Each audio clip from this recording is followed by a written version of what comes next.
Cena preta é quando a gente sai do bastidor, é quando a gente sai da invisibilidade, é quando a gente aparece fora do lugar comum que geralmente esperam que a gente apareça.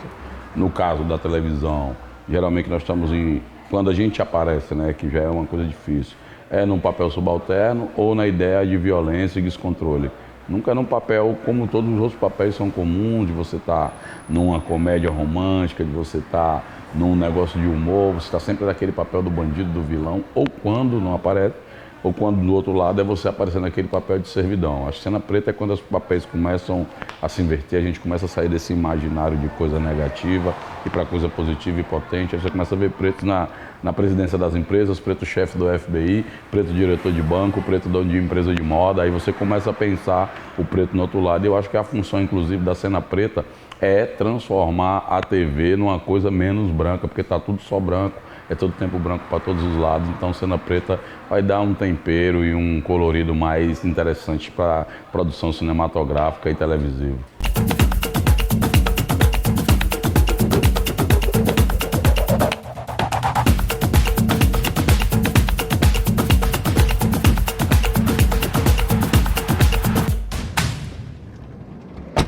Eu sou Preto Zezé, eu sou natural de Fortaleza, Ceará.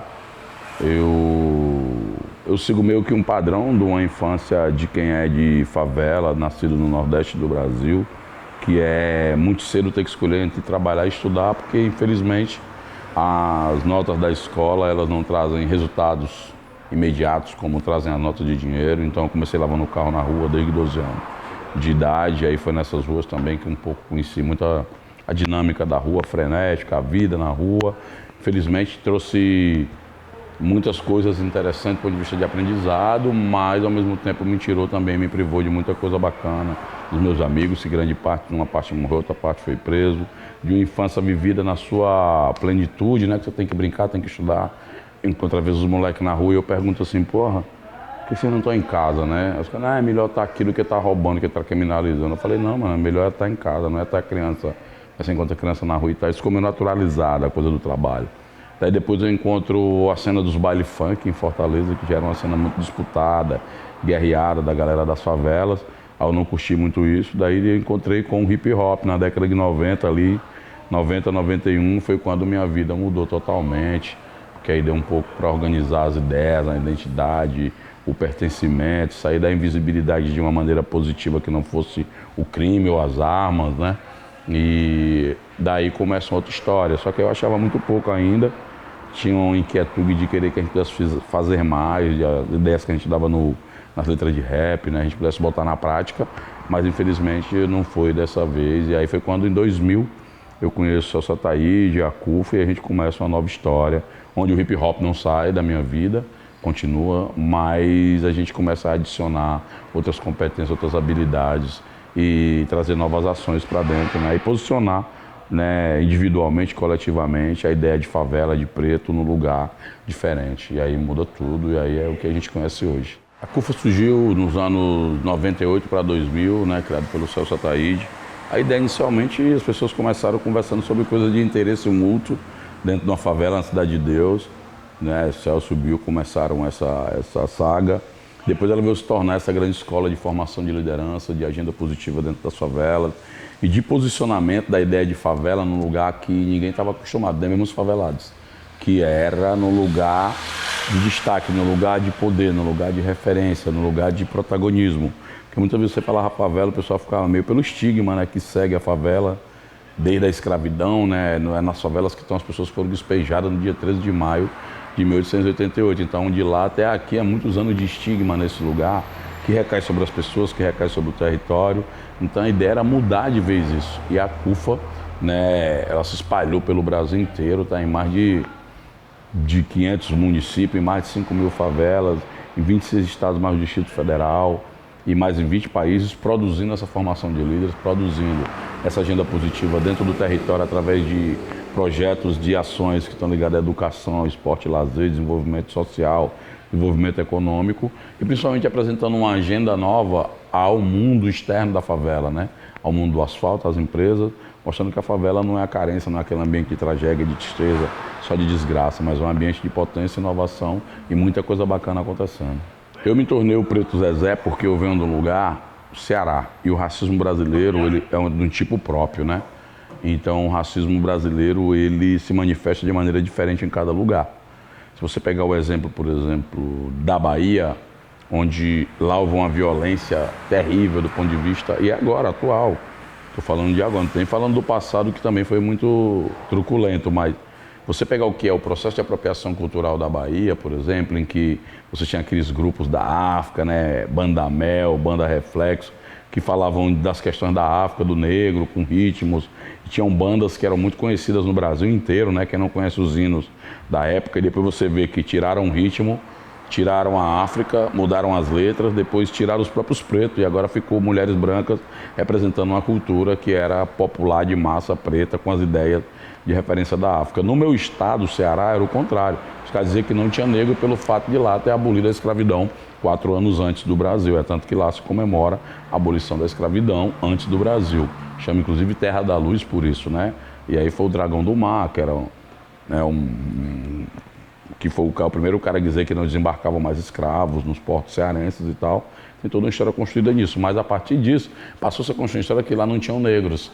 Então, colocar Preto Zezé foi uma forma de dar um constrangimento pedagógico também, porque eu sabia que ia estar na posição de destaque. Quando o cara ligava Preto Zezé, eu falei, é ele mesmo, né? Mas o cara dizia Pedro, porque até então falar preto já era uma coisa meio tensa. E sempre é tenso falar sobre racismo no Brasil. Eu coloquei esse nome para tentar trazer o tema já no nome, a partir de trazer o tema, ter que discutir tranquilamente e encaminhar soluções. Então, hoje, o Preto Zezé, muitas vezes, eu lembro acho que em 2014 a gente foi preparar a ação da CUFA Global lá em Nova York. E a gente vinha descendo porque a gente ia para um evento com o governo americano. Era o Obama, tinha feito algum evento, a gente ia. A gente vinha descendo as escadas do JFK, que é um aeroporto lá de Nova York. Ele é gigante, então a gente ia descendo as escadas gigantes, descendo. Daqui a pouco a gente vai descendo, vai aparecendo as pessoas. Aí aparece 2 caras, um homem e uma mulher, tipo do FBI, com aqueles negócios no ouvido, aquela porra toda, uma movimentação. E aí lá embaixo o cara tá com uma placa. E a mulher, né, assim, welcome, Mr. Preto Zezé. Aí eu falei pro Celso, aí tiramos onda. O que era antes um motivo de vergonha, né, de não ter orgulho, virou uma referência ao nome próprio. Então ele transformou o estigma em carisma e a vergonha em orgulho. Então acho que esse é o papel, de a gente trazer o tema do racismo da maneira que todos possam discutir, até porque o racismo não é um problema dos negros, nós não fomos nós que criamos o racismo. É um problema da sociedade brasileira que impede que a nossa vida seja exercida com plenitude. Então, o Preto Zezé é uma forma pedagógica de pegar o racismo em flagrante e discutir para a gente mudar esses valores. Porque se a gente aprender a ser racista, a gente pode desaprender também. Eu acho que para o Brasil inverter essa desigualdade racial e social, a gente tem que dividir riqueza.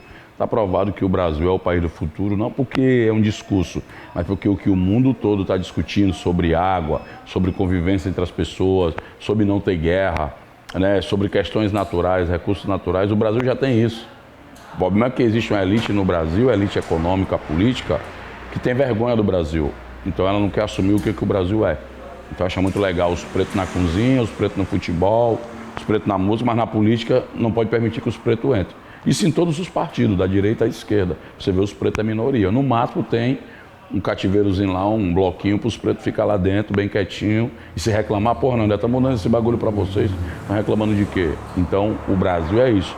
Dividir riqueza quer dizer dividir espaço, quer dizer dividir acesso, quer dizer dividir referência, quer dizer dividir lugar onde as coisas se decidem.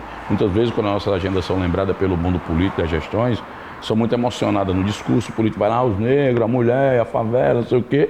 Mas quando esses grupos vão para o poder, você vê que lá não tem nem orçamento para nossas questões. Então, para mim, esse discurso é furado, é falso, né? Então, é preciso discutir um foco de poder, para poder inverter a regra. Na medida em que a gente tem acesso à economia, até porque a gente produz 120 bilhões em poder de consumo, na medida que a gente começa a ter decisão, a decidir o rumo das coisas, aí a gente deixa de ser coadjuvante da nossa própria história e passa a ser protagonista da nossa própria revolução. A favela passa a criar soluções alternativas para o Brasil, porque as pessoas estão falando agora de palavras novas, de empreendedorismo, negócios sociais e tal, mas a favela já se vira, faz seu corre há muito tempo, só que no favelês, não era esse linguajar bonito que as pessoas estão falando aí. Só que isso muitas vezes é tido como uma coisa menor, segunda classe, que é uma visão racista também isso. perceber sempre as iniciativas como coisas menores, porque a gente não está na universidade, porque a gente não está na mídia direto, porque a gente não tem poder, meio de produção, porque a gente está excluído dos espaços de poder. Quando a gente começa a produzir soluções num lugar, ou seja, nós somos doutor em tragédia, doutor em desgraça, só que nós estamos criando dentro desse ambiente. Criando um ambiente que ninguém que está fora dele conseguiria criar, criando que não tem condições. Então, quando o moleque cria um aplicativo contra a violência contra a mulher, quando outro consegue produzir alimentos limpos, outro consegue criar uma roupa pensando no pessoal que tem problema que vai terminar na hemodiálise, porque os transexuais têm que pregar os seus órgãos para poder sair na rua com as suas roupas. A outra pensa em tecnologias de entrega, de aplicativo melhor do que os que já têm formado. Isso é inteligência potente, muito poderosa. E que por fato de não estar no banco das universidades ou nos espaços em que a elite acha que é lá que decide as coisas, não é visto como tal. Nós estamos invertendo essa regra, nós estamos mudando essa lógica, nós estamos botando o debate no outro nível. Quando a gente chega, as pessoas já acham assim, vai discutir aqui favela e tal, tal. Não, vamos discutir tecnologia, comunicação, educação, outros temas que nós não somos só problema, nós somos solução. A Expo Favela, eu penso que foi uma virada de página histórica. Eu acho que nunca ninguém realizou, pelo menos não tenho conhecimento, de um evento no World Trade Center de São Paulo, que ele é o palco dos grandes acontecimentos das empresas que mandam no mundo, no país. Você levar a favela lá, não no sentido, eu estou levando porque lá é um lugar dos... Não, a gente levou para produzir um evento que eles próprios estão dizendo que até muitos eventos dele não tinha aquele padrão que a gente fez. Então, conseguimos subir uma régua de exigência muito importante, isso é um aspecto. O outro aspecto é que é o maior encontro de gente preta e de favela fazendo coisas de todo jeito, em todas as áreas, da comunicação, negócio, da gastronomia, moda, da saúde, a tecnologia, inovação. Ou seja, você tem ali um ecossistema de pessoas. Porque uma coisa é o cara produzir, eu vejo os caras falando, eu tô um cara bem sucedido, eu vou ver o cara na televisão, na revista Forbes, que é a revista dos ricos, do reconhecimento dos empreendedores.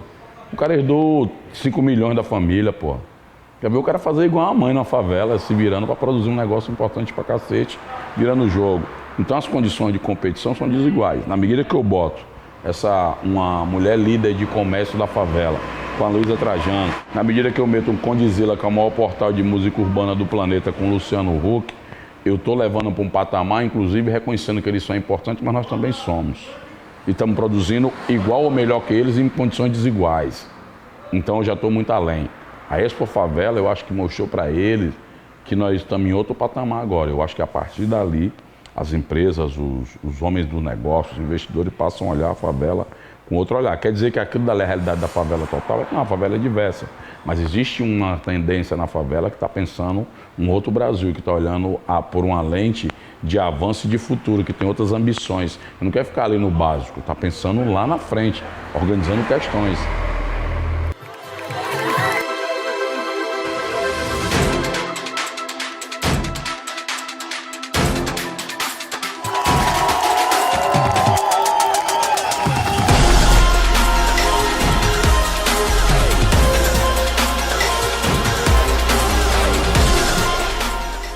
Chegar lá, no epicentro da economia da América Latina, dos maiores do mundo, maiores centros comerciais de acontecimento.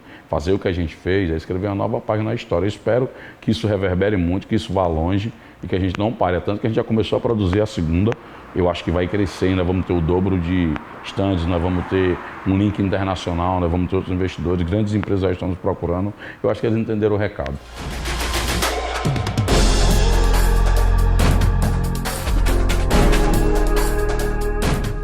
Ou a gente divide com a favela toda a riqueza que a favela sempre gerou, ou nós vamos continuar dividindo as consequências da miséria que a elite tem gerado até aqui. Obrigado, gente. Eu quero falar para toda a galera aí, principalmente os iguais a nós que vem da onde a gente vem, mas sirva para todos também. Todas as vezes que a gente é avaliado como um caso de sucesso, as pessoas sempre falam que a gente sofreu muito, que a gente passou muito perrengue, que a gente se arrebentou no caminho todo da nossa trajetória. Eu aproveito quando eu chego nesse lugar, já que essa é a única janela que deixaram para a gente entrar, de não aceitar esse enredo, porque parece que todos nós vamos ter que se lascar, todos nós vamos ter que se quebrar para poder chegar a algum lugar. Isso é uma visão racista e escrota do país, que só reconhece o que a gente faz depois que a gente passa por um longo grau de sofrimento, de humilhação, de perdas e privações. A pergunta que se faz é, se hoje eu sair da rua e estou onde eu estou, fazendo tudo o que eu faço, imaginemos se o Brasil fosse um país de oportunidades iguais e equilibradas para todos, onde nós estaríamos. Eu poderia ser o presidente do país já, presidente de uma grande multinacional, diretor de uma grande empresa, mas isso não quer dizer que nós não possamos ainda alcançar. Mas é preciso pensar que a caminhada e a vitória de um de nós tem que significar uma mudança na estrutura toda e uma vitória coletiva. Não tem vitória sozinho, a vitória nós vamos sempre juntos. Favela não é carência, favela é potência. Tamo junto. Valeu.